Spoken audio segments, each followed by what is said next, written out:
Apakah surah Al-Fatihah dan Yasin ada hadis yang sahih untuk apa ini? Mengirim buat orang sakit atau orang mati. Sering sekali di kaum muslimin mengirimkannya dengan surah tersebut. Tidak ada sama sekali dalilnya. Anda boleh tanya kepada orang yang melakukan, misalnya mengatakan Al-Fatihah ila ruh fulan gitu kan. Coba tanya, ada enggak satu hadis saja yang pernah Nabi bilang Al-Fatihah kepada ruhnya Hamzah, Al-Fatihah kepada ruhnya Mus'ab, Al-Fatihah kepada sahabat-sahabat, ada enggak? Coba datangin hadisnya. Kalau ada, saya paling pertama amalin. Tidak pernah Nabi baca itu. Ingat ya, pada saat kita ingatkan poin seperti ini, bukan berarti kita sedang menyalahkan Al-Qur'annya, bukan. Melakukan ibadah yang Nabi nggak contohkan, Al-Qur'annya tetap mulia. Surah Al-Fatihah, surah Yasin itu mulia. Tapi kalau kita mau melakukannya di dalam bentuk aplikasi lapangan, gitu kan, harus ada contoh dari Nabi SAW. Ya, Nabi SAW tidak pernah mengirimkan surah apapun untuk orang mati. Beliau memberikan salam lewat kuburan, iya. Mendoakan mereka, iya. Tapi yang lain, menyiram kuburannya, taruh bunga, bacain Al-Fatihah atau surah, nggak pernah. Apalagi kadang-kadang orang tidak paham, kita di sini kena pakai bahasa Arab biasanya. Al-Fatihah ila hadratin Nabi. Tahu nggak apa artinya Bapak Ibu sekalian? Hadra itu untuk orang yang hadir ya. Jadi seperti kita bilang Al-Fatihah kepada ruhnya Nabi yang sedang datang. Dari mana ini? Apa kata Nabi SAW dalam hadis? Saya selalu datangkan dalil ya. Hadis riwayat Abu Dawud, kata Nabi SAW, gitu kan? Pada hari Jumat, perbanyaklah salawat untukku. Dimanapun kalian ucapkan salawat untukku, akan dihantarkan kepadaku. Dibawa oleh malaikat itu, disampaikan, ya Muhammad, ini ada salawat dari umatmu. Bukan Nabi yang datang. Nggak pernah ada ceritanya dalam Islam itu Nabi datang lagi, nggak pernah. Waktu Nabi SAW meninggal, nanti kita pelajari pada saat Nabi SAW meninggal, gitu kan? Umar bingung, sahabat-sahabat semua bingung. Tersebar berita Nabi SAW meninggal dunia, ya, meninggal dunia. Orang kalau meninggal berarti sudah tidak ada lagi, putus hubungannya sama orang yang hidup, gitu kan? Nggak ada lagi hubungannya, nggak bisa ngobrol, nggak bisa ketemu, sudah ceritain, nggak ada lagi ceritanya. Dan ambil pelajaran dari sini. Umar bin Khattab waktu sahabat-sahabat sebarin Muhammad SAW sudah meninggal, beliau bingung, henusin pedangnya sambil teriak, siapa yang mengatakan Muhammad telah mati, saya akan penggal lehernya. Mertuanya Nabi, sahabat yang mulia, dijamin masuk surga, gitu kan? Orang semua dalam kondisi bingung, Nabi SAW meninggal atau enggak. Umar juga dengan keras mengancam mereka, tambah diam sahabat. Abu Bakar datang radhiyallahu anhu, masuk ke dalam rumahnya anaknya Aisyah, karena Nabi SAW meninggal di rumahnya Aisyah. Nabi SAW, Abu Bakar masuk melihat Nabi SAW sudah meninggal.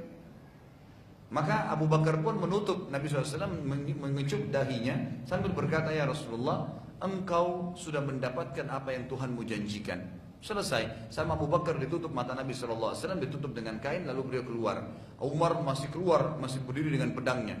Kata Abu Bakar, wahai Umar, ala rizki, tenanglah. Umar dalam kondisi panik, tidak tahu kalau ini Abu Bakar yang bicara. Umar bilang, saya tidak mau tahu, pokoknya siapa yang bilang Muhammad mati saya akan penggal. Abu Bakar dengan 2 kali mengatakan, ya Umar ala rizki, wahai Umar tenanglah. Umar masih marah, masih emosi waktu itu. Lalu Abu Bakar menepuk pundaknya sambil mengatakan, wahai Umar tenanglah. Maka Umar waktu balik lihat Abu Bakar tenang langsung. Dia tahu Abu Bakar ini siapa, kan mertua Nabi juga, dituakan dan sahabat yang paling dimuliakan gitu kan. Maka Abu Bakar lalu berkata kalimat yang luar biasa. Ini kalimat yang jelas sekali dalam syariat kita, hadis sahih riwayat Bukhari. Kata Abu Bakar, man kana ya'budu Muhammadan fa inna Muhammadan qad mat, wa man kana ya'budullah fa inna Allah hayyun la yamut. Siapa yang menyembah Muhammad di antara kalian, ketahuilah Muhammad sudah mati. Maksudnya apa? Gak ada lagi interaksinya, habis. Gak ada ruhnya datang, gak ada lagi, gak bisa lagi ngobrol, gak bisa lagi ketemu, gak bisa lagi. Dan siapa yang menyembah Allah, maka Allah hidup, tidak akan pernah mati. Lalu beliau bacakan ayat ya, Al-Quran. Allah SWT berfirman, a'udzubillahi minasyaitonirrajim, afa immata au qutilan qalabtum ala aqabikum. Apakah kalau Muhammad itu mati ya, atau dia terbunuh di medan perang, kalian murtad, tinggalin agama Allah? Wa may yanqalib an aqibihi fala yadurullah syai'an. Siapa yang murtad meninggalkan karena meninggalnya Nabi itu, maka tentu tidak akan berpengaruh terhadap Allah Subhanahu wa taala. Tapi ringkas cerita adalah Nabi SAW waktu meninggal, sahabat pastikan kepada kita sesuai dengan tuntunan Nabi SAW, tidak ada ceritanya lagi ruh itu bisa kembali, kemudian bisa dipanggil atau dikirimkan surah. Allahu a'lam. Ingat, bukan Al-Fatihah dan Yasin yang sedang kita salahkan, itu mulia Al-Quran. Tapi membacanya untuk orang mati. Saya tutup dengan gini. Mungkin ini mohon maaf pertanyaan terakhir, saya ada ceramah lagi di Cikarang. Bapak Ibu sekalian, kalau Anda berbuat ibadah, Anda mau mengaku betul-betul muslim, maka jangan pernah kerjakan ibadah itu kecuali sudah tanya bagaimana kiai dan guru saya Muhammad SAW kerjakan.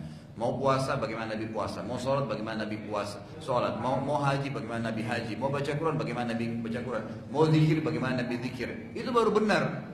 Karena beliau adalah suri tauladan kita kan, harus ikutin. Ziarah kubur bagaimana ziarah kubur Nabi, takziah bagaimana takziah Nabi, tanya semua, belajarin. Nanti kita akan tahu apa yang Nabi SAW kerjakan, maka kita kerjakan juga. Kalau mengaku pengikut beliau, sebenarnya harusnya begitu kan, Sallallahu Alaihi Wasallam.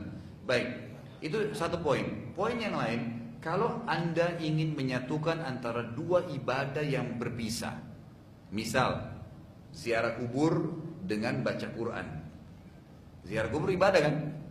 Baca Quran juga ibadah. Baik, kalau Anda ingin pertemukan dua ini, dua ibadah, tetap sama. Tanyakan, Nabi pernah satuin gak? Harus ada penyambungnya. Artinya pelajari kalau Nabi ziarah kubur pernah baca Al-Quran gak untuk di atas kuburan untuk para sahabat. Belum ada satu riwayat pun yang mengatakan Nabi, ada bab khusus ya dalam Sahih Bukhari, Sahih Muslim, bab ziarah kubur khusus. Ya, babnya itu diceritakan bagaimana Nabi SAW ziarah kubur para sahabat rutin, setiap Senin dan Kamis ziarah kuburan Baqi rutin, dan para sahabat menceritakan bagaimana Nabi SAW menziarah. Beliau berdiri di depan Baqi lalu memberikan salam dan mendoakan mereka. Selesai itu Nabi pulang. Tidak pernah Nabi bawa air, bawa bunga, bacain surat tertentu dan Quran, tidak pernah. Padahal kalau Nabi contohin pasti Nabi akan bacain kan. Semua riwayat itu mengatakan Nabi beri salam dan doa. Selesai, nggak ada yang lain, gitu kan? Jadi amannya adalah kita mengerjakan apa yang Nabi SAW perintahkan.